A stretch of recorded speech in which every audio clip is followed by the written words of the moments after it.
Hello and welcome, friends.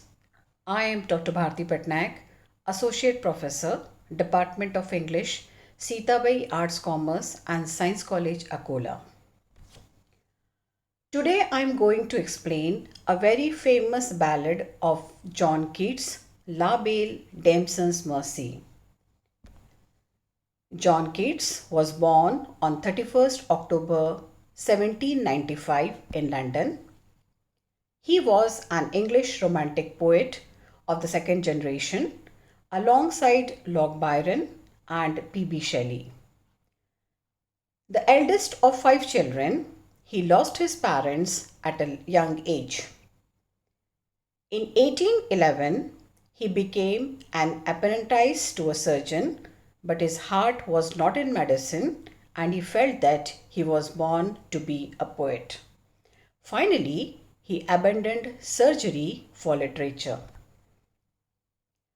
He fell in love with Fanny Brawne and composed some of his most famous poems during his engagement to Fanny Brawne, including his Ode on a Grecian Urn and Ode to a Nightingale. But he could not marry her on account of his poverty and growing illness. He is best known for his odes. The themes of his works were love, beauty, joy, nature, music, and the mortality of life. Early in 1820, Keats began to display symptoms of tuberculosis and died in Rome at the age of 25. John Keats, the great English poet, wrote La Belle Dame's Merci. It is a ballad published in 1819. The poet tells us a story through this beautiful ballad, but the story contains pleasure and pain at the same time. It is very much obvious from the title of the poem. He names this poem in the French language La Belle Dame's Merci, means the beautiful lady without mercy. Alan Charter, who was a French poet, wrote a long narrative ballad with the same title, and John Keats has borrowed the title of the poem from him.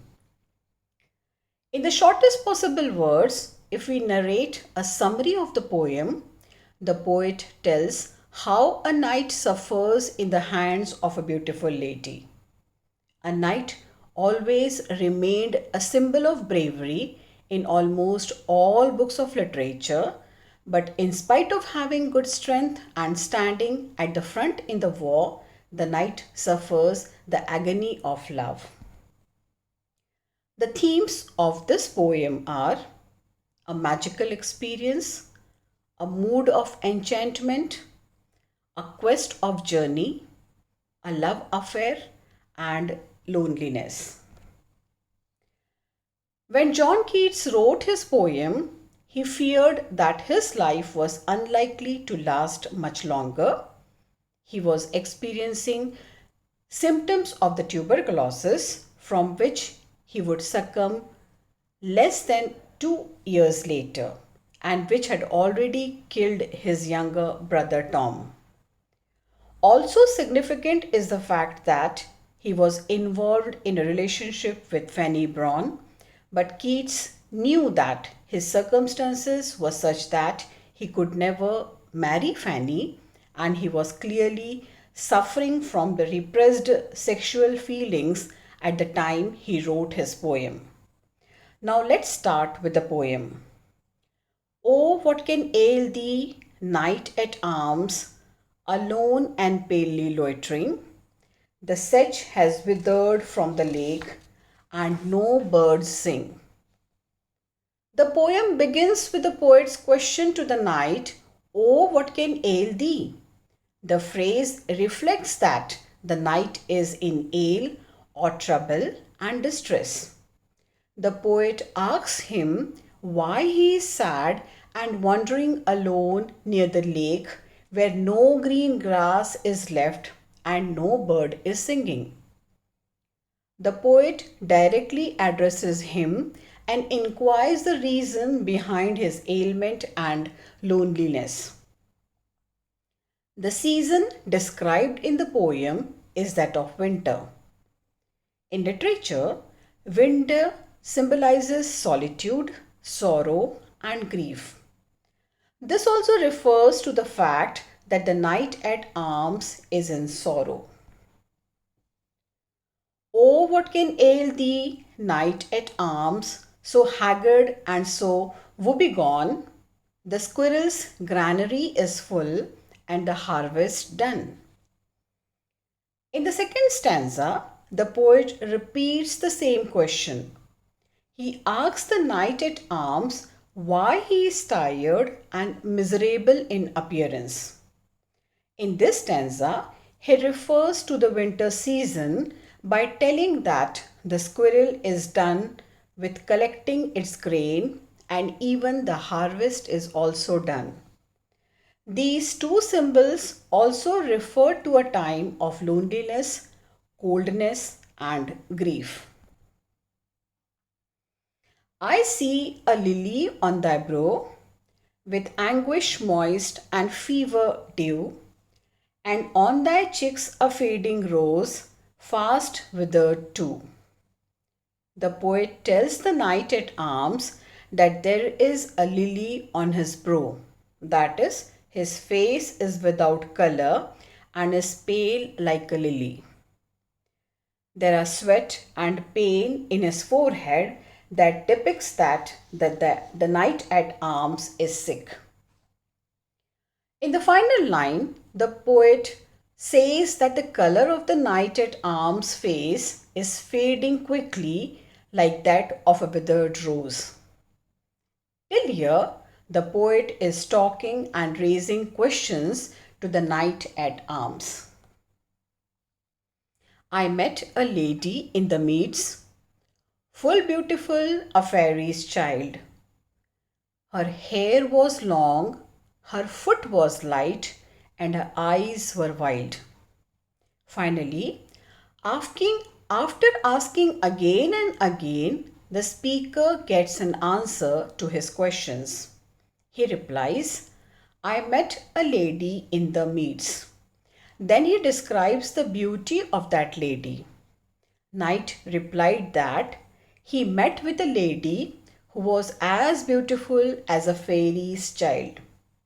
She had long hairs and her eyes were wild. I made a garland for her head and bracelets too and fragrant zone. She looked at me as she did love and made sweet moan. After meeting that lady, the knight at arms falls in love with her. As a token of love, he gives her a garland for her head, bracelets, and fragrant zone, that is, belt made up of flowers for her waist. The lady also responds to his love. She expresses her emotions and sexual pleasure through her wild eyes when she moans while looking towards the knight. I set her on my pacing steed, and nothing else saw all day long, for sidelong would she bend and sing a fairy's song. Afterwards, he takes her along with him on his horse, and the whole day they spend time with each other. The lady also sings songs for the knight at arms that seems to him as the fairy songs, that is, very melodious. Keats portrays the feeling of two new lovers at starting of their relationship in this stanza. In fact, the poet has captured a realistic picture of two lovers through words. Both of them spend time with each other and sing song. She found me roots of relish sweet and honey wild and manna dew, and sure in language strange she said, I love thee true. The lady then gives him tasty and sweet food to eat, including tasty roots, honey of wild bees, and sweet manna dew. Though he couldn't understand her language, it seems to him that she said, I love you truly in her own language. The girl falls in love with the knight. It seems that the knight is in her control. Too much imagery is apparent in this stanza of the poem. Roots of relish sweet, wild honey, manna dew, all are images that Keats has painted in this poem, due to which it is one of the greatest poems of John Keats. She took me to her elfin grot, and there she wept and sighed full sore, and there I shut her wild eyes with kisses four.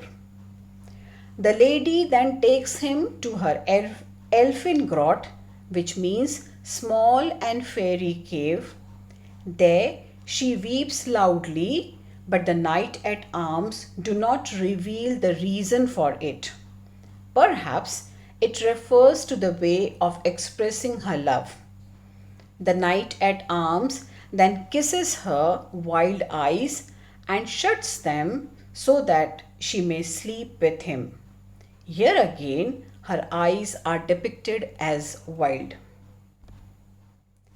And there she lulled me asleep, and there I dreamt, betide, the latest dream I ever dreamt on the cold hillside.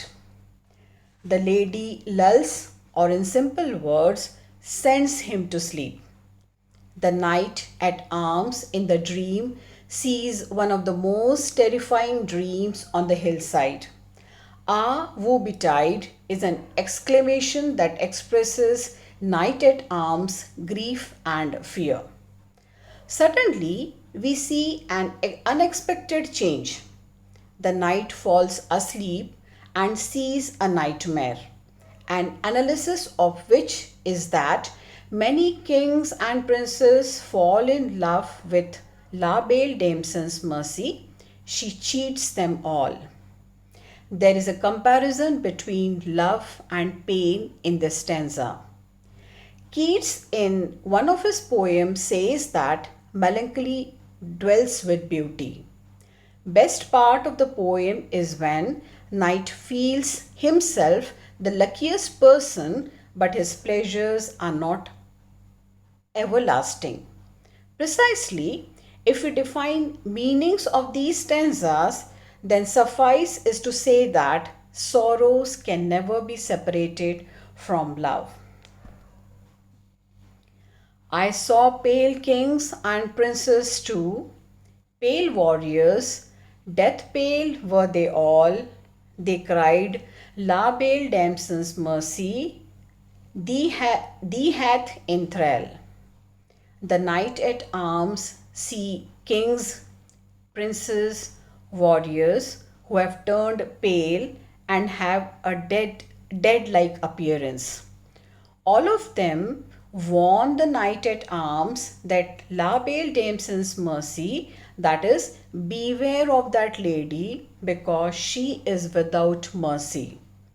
She is the same lady who has led them the dread fate. I saw their starved lips in the gloom, with horrid warning gaped wide, and I awoke and found me here on the cold hillsides.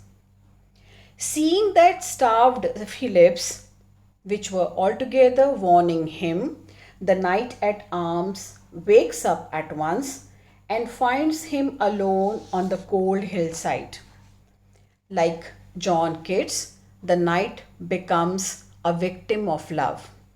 He, in his dream, observed the condition of former lovers of La Belle Dame's Merci, who has left the knight alone to do an analysis of his real life. From this stanza, we recognize that the entire poem is ironical. The knight falls in love with the lady, spends many lovely moments with her, and ultimately feels that her love is everlasting. However, at the end, through a dream, he comes to know that everything was temporary. Keats has compared the love of imagination with the love of reality. Everything is concluded in the last stanza of the poem when the knight says, "This is why I sojourn here." And this is why I sojourn here, alone and palely loitering, though the sedge is withered from the lake and no birds sing. In the final stanza, the knight at arms says that this is the reason why he is wandering all alone along the lake where there is no grass and at a time when there is no bird to sing, in a miserable condition and pale face. The poet starts the poem in despair and ends in despair. However, there is a development of thought in the middle stanzas of the poem. So far as themes of the poem are concerned, those are imagination versus reality, sorrows versus love, expectations versus reality, beauty versus melancholy, and mortal versus immortal. This completes with the explanation of the poem. Thank you.